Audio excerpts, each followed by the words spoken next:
welcome to your Follow the Moon forecast for the week of February 15th to 23rd.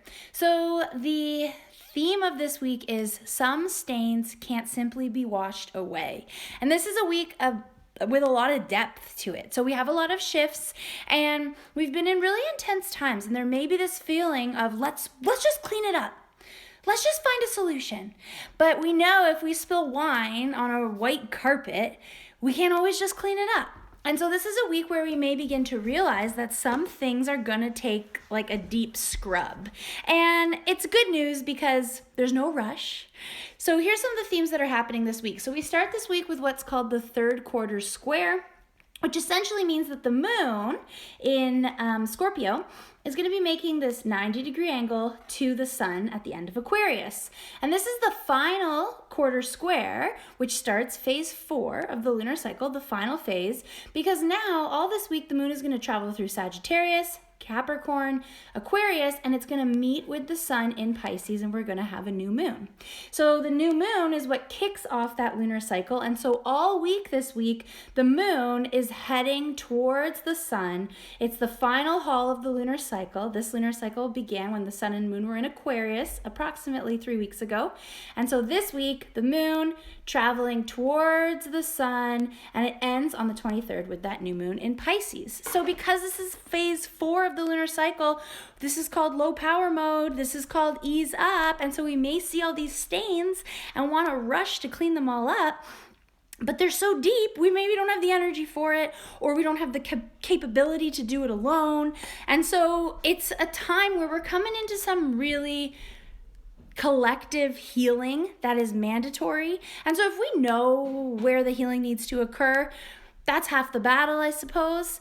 But being willing to do that healing, being willing to surrender, being willing to be an ally to that healing, is realizing that sometimes there's not going to be a quick fix. So, some big themes this week. Like I said, we start with the third quarter square. We have Mercury going retrograde in Pisces. The sun is moving into Pisces, and then this week ends with the new moon in Pisces. So Pisces energy is not linear. Pisces energy is not logical. And so this isn't a week of full speed ahead.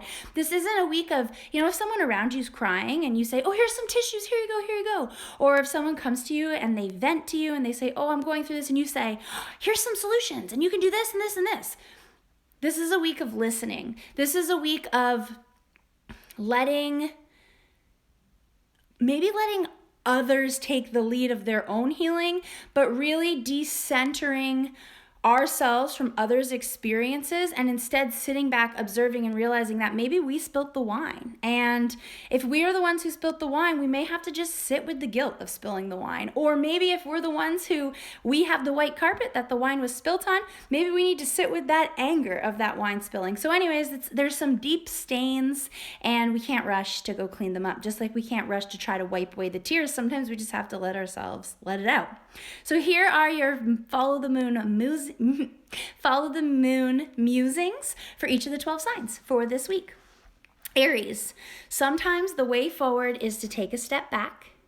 Taurus, there's power in numbers. Gemini, what are you working towards? Does it feel satisfying? Cancer, your beliefs help you grow unless you tell yourself no. Leo, not every day can be sunny, but sometimes rainy days are soothing. Virgo, are you there for yourself? Really? Libra, your body carries you from moment to moment, so please nourish it. Scorpio, it's okay to color outside the lines. Sagittarius, rooting down doesn't have to feel boring.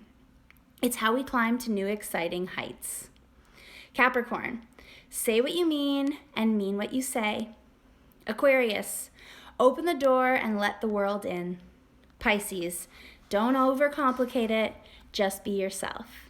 So I hope you enjoyed this. If you want more, you can click the link to get the online course, Follow the Moon, and stay tuned for my book coming out on the equinox, March 20th, Analogies, Energies, and Celestial Bodies.